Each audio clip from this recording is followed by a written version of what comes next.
Today, we're diving headfirst into the wonderful world of bizarre legislation with a countdown of the 10 weirdest laws still on the books around the globe. From chewing gum crimes to nocturnal toilet tyranny, we've got a veritable buffet of legal oddities that'll leave you scratching your head and wondering, how on earth did this become a law? All right, let's kick things off in Singapore, a nation renowned for its cleanliness, efficiency, and apparently its deep-seated aversion to chewing gum. This small but mighty city-state has made a name for itself with its strict laws and regulations, all aimed at maintaining its pristine image. Brought into effect in 1992, this law was born out of genuine concern for public hygiene. The government decided that enough was enough when it came to the sticky, unsightly mess that chewing gum left behind. Apparently, the fine folks running Singapore got tired of scraping discarded gum off sidewalks and under park benches. It was a constant battle to keep the city clean, and the gum ban was seen as a necessary step to win that war.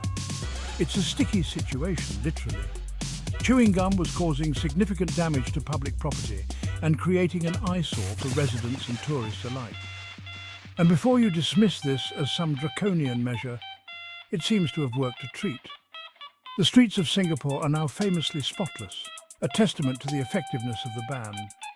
Singapore is famously spotless, and while I'm sure there are other contributing factors, the gum ban probably deserves some credit. The city has become a model of urban cleanliness, attracting visitors from around the world who marvel at its pristine condition. Some argue it's an infringement on personal freedom, while others just really miss their bubblegum fix. The debate continues, with some residents feeling that the ban is a small price to pay for the benefits of a clean city. But hey, at least you can still get your nicotine fix in Singapore, as long as you don't mind doing it in a designated smoking area the size of a postage stamp. The government has found a balance between maintaining public order and allowing certain freedoms, albeit in a controlled manner. So while chewing gum might be off the table, Singaporeans and visitors alike can enjoy the many other benefits of a city that takes cleanliness seriously. From spotless streets to well-maintained public spaces, the gum ban is just one part of Singapore's broader commitment to creating a pleasant and orderly environment for everyone. Next up, we're whisking ourselves away to the land of chocolate, cheese and oddly specific plumbing regulations, Switzerland. Now, I know what you're thinking. Switzerland? What could they possibly have against toilets?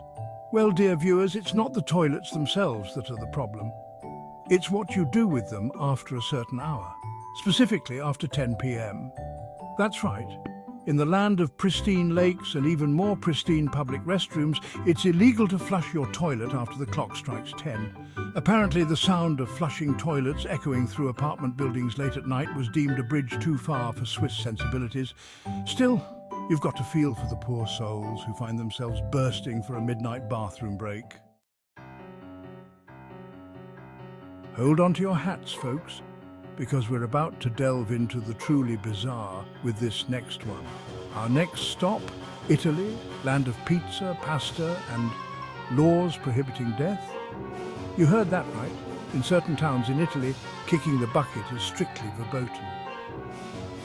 These towns, often perched precariously on hilltops or tucked away in remote valleys, have dwindled in population over the years. Faced with shrinking communities and a severe lack of cemetery space, local officials decided to take matters into their own hands. The logic, as far as I can tell, goes something like this. If people aren't allowed to die, then the population won't decline. Of course, the law is more symbolic than anything else. Chapter 4. France. Leave Napoleon out of this pig. Bonjour, mes amis, and welcome to France, the land of romance, baguettes, and a surprising amount of legal protection for a certain diminutive emperor. Yes, you heard that right. France, with its rich history and cultural heritage, has a unique law that might surprise you. That's right, in France, you can't just go around insulting Napoleon Bonaparte willy-nilly. The French take their historical figures quite seriously, and Napoleon is no exception. And you certainly can't slap his name on your pet pig. Imagine the scandal, naming a pig after one of the most iconic figures in French history. Unthinkable. This law, dating back to 1804, makes it illegal to name your pig Napoleon. It was established during a time when Napoleon's influence was at its peak, and the French government wanted to ensure his legacy was treated with the utmost respect. The man was a military genius, a political mastermind, and depending on who you ask, a bit of a tyrant. His impact on France and the world is undeniable, and the French have a unique way of preserving his honour. So, naturally, the French government decided that the best way to honour his memory was to make sure no self-respecting pig had to suffer the indignity of sharing his name. Makes perfect sense, right? It's a quirky law that adds to the rich tapestry of French history and culture. So next time you're in France, remember to leave Napoleon out of your pig-naming plans. Chapter 5. Australia Holy Caped Crusader Crackdown Batman. G'day mates, and welcome to the land down under where the spiders are deadly, the slang is indecipherable, and dressing up as Batman and Robin could land you in hot water. This law, stemming from a 2001 incident involving two well-meaning but misguided individuals, prohibits impersonating a superhero in a public place. Apparently the sight of Batman and Robin apprehending a shoplifter was a bit too much for the Australian legal system to handle. Now, I'm not saying that Australia has a shortage of real-life superheroes, but apparently the government draws the line at vigilante justice, especially when it involves spandex. So, if you're planning on visiting Australia anytime soon, leave the bat suit at home. Chapter 6. UK, don't get caught salmon handling under the table. Right then, let's pop over to the UK, a land of tea, crumpets and laws so baffling they make you wonder if Parliament moonlights as a Monty Python writer's room. Case in point, the Salmon Act of 1986. Yes, you heard that right. There's an entire act dedicated to salmon. This law makes it illegal to handle salmon in suspicious circumstances. I'm not kidding. What constitutes suspicious circumstances when it comes to salmon? Is it a furtive glance while clutching a fillet? A shifty gait while carrying a smoked salmon bagel? The law is so vague it's practically begging for comedic interpretation.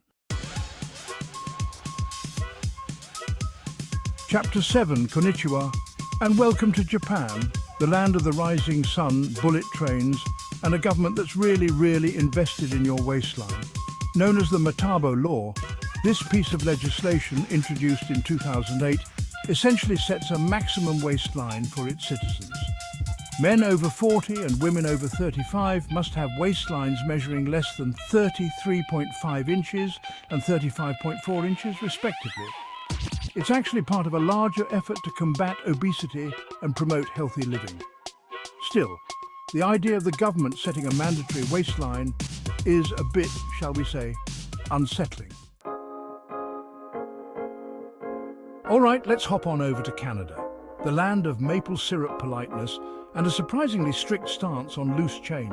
That's right, in the Great White North, you can't just go around paying for things with a mountain of nickels and dimes.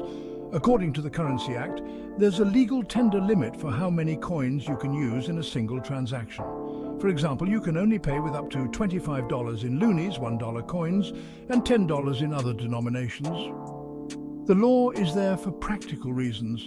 It's about preventing businesses from having to deal with unreasonable amounts of coinage. Sawadee krap, and welcome to Thailand, the land of smiles, stunning temples, and a deep-seated respect for the monarchy that extends even to their currency. That's right, in Thailand you can't just go around disrespecting the baht, at least not literally. Stepping on Thai currency, which bears the image of the revered king, is considered a serious offence. It's a sign of disrespect not only to the monarchy but to Thailand itself. In Thailand, it's best to err on the side of caution, so keep your feet firmly planted on the ground and your baht safely tucked away in your wallet where it belongs. Guten Tag, and welcome to Germany, the land of beer bratwurst and a national obsession with efficiency that extends even to the Autobahn. That's right, on the German Autobahn, where speed limits are more like suggestions and efficiency is practically a religion, running out of fuel is a big no-no.